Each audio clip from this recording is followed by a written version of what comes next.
6 மணி நேரம் ஒரு பொண்ணு அசையாம நிப்பாங்களாம். நீங்க என்ன வேணா பண்ணிக்கலாமா? 1974 செர்பியாவை சேர்ந்த ஒரு பர்ஃபார்மன்ஸ் ஆர்டிஸ்ட் இத்தாலியில ரிதம் ஜீரோ அப்படின்னு ஒரு கலை நிகழ்ச்சி நடத்துறாங்க.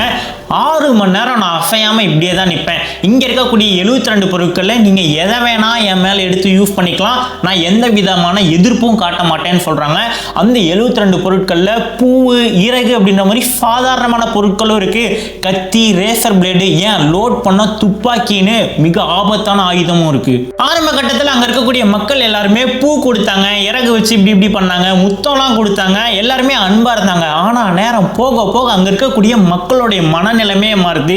திடீர்னு அந்த பூல இருக்கக்கூடிய முள்ளு, ரோஜா பூ முள்ளு எடுத்து அவங்க மேல குத்துறாங்க, அவங்க ட்ரெஸ்ஸை பிளேடு வச்சு கிழிக்கிறாங்க, கத்தியை வச்சு அவங்க ஸ்கின்ல கீரல் போடுறாங்க, பிளட் எல்லாம் வருது. இந்த அளவுக்கு அவங்கள போக போக மக்கள் கொடுமைப்படுத்துறாங்க. ஆனா மெரினான்ற இவங்க மக்கள் படுத்தின எல்லா அவமானத்தையும் தாங்கிட்டு 6 மணி நேரம் சிலையாட்ட எந்த ஒரு எதிர்ப்புமே தெரிவிக்காம அப்படியே இருந்திருக்காங்க. அந்த 6 மணி நேரம் முடிஞ்சு மெரினா நடக்க ஆரம்பிச்சதுக்கு அப்புறம் கொஞ்ச நேரத்துக்கு முன்னாடி அவங்களை கொடுமைப்படுத்தினாங்கல்ல, அந்த மக்கள் யாருமே அவங்களுடைய முகத்தை பார்க்க கூட தைரியம் இல்லாம விலகி போயிட்டாங்க.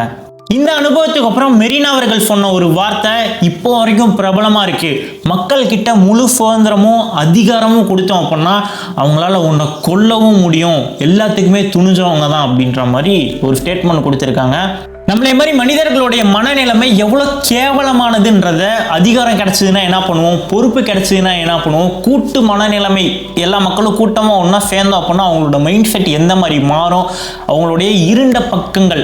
ஒரு மனுஷன் வந்து பார்த்தோன்னே ஜட்ஜ் பண்ண முடியாது, நல்லவனா கெட்டவனான்னு சொல்லிட்டு அவங்க எப்படி நடந்துக்கிறான்றதை வச்சு தான் ஜட்ஜ் பண்ண முடியும். ஸோ அந்த மாதிரி இங்கே இருக்கக்கூடிய மக்கள் ஆரம்பத்தில் பூங்கொத்து, இறகு வச்சு விளையாடுறது இந்த மாதிரிலாம் சாஃப்டாக நடந்துக்கிட்டாலும் போக போக அவங்களுடைய மனநிலைமை எந்த அளவுக்கு கொடூரமாக மாறுச்சு அப்படின்ற ஒரு இன்ட்ரெஸ்டிங்கான விஷயத்த, முக்கியமான ஒரு விஷயத்த இந்த ரிதம் ஜீரோன்ற கலை நிகழ்ச்சி இன்றளவும் உலகத்துக்கு எடுத்துக்காட்டுது. நீங்க ஒருவேளை இந்த இடத்துல இருந்திருந்தீங்கன்னா என்ன பண்ணியிருந்திருப்பீங்க? நீங்க என்ன நினைக்கிறீங்களோ அதை மறக்காம கீழே கமெண்ட் பண்ணுங்க. மேலும் இந்த மாதிரி தெரியாத உண்மையை தெரிஞ்சுக்க